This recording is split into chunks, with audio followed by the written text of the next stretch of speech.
300 Spartans against the Persian Empire. How did they almost stop the world's biggest army? In today's episode, we're going to find out. It is the year 480 BC, and the combined armies of Greece and Persia are set to clash at the Battle of Thermopylae. But before we get into the battle, we need to talk about King Leonidas, the leader of the Spartans.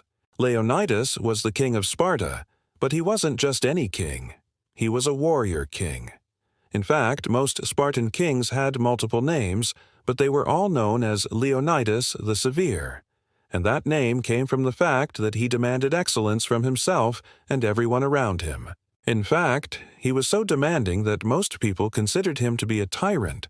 But it didn't matter if he was a tyrant or not. The fact was that he was the king of Sparta, and Sparta was his kingdom to protect. And that's exactly what he intended to do. When the Persians invaded Greece, he gathered 300 Spartan warriors and marched to meet them at the Hot Gates. The Hot Gates were narrow passes between two hills, and it was here where Leonidas and his men set up camp.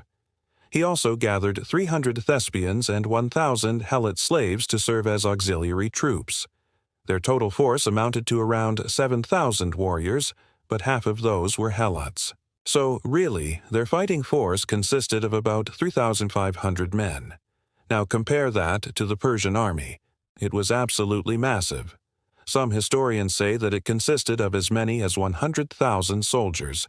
That meant that Leonidas and his men were outnumbered 30-1. But despite being outnumbered, Leonidas still managed to stop the Persian advance. He fought bravely for 2 days, and in the end, he and his men became the ultimate symbol of courage. Even though the Spartans were brave and strong, they were no match for the Persian army. And in the end, they were all killed in battle except for a small group of 200 men who managed to escape. But even though the Spartans lost the battle, they won the war. You see, while the battle was raging at Thermopylae, the Greek navy was sailing to the island of Salamis. There, the Greeks defeated the Persian navy, ending the Persian invasion of Greece. So even though 300 Spartans lost their lives at Thermopylae, it was ultimately a victory for the Greeks. So what can we learn from this battle?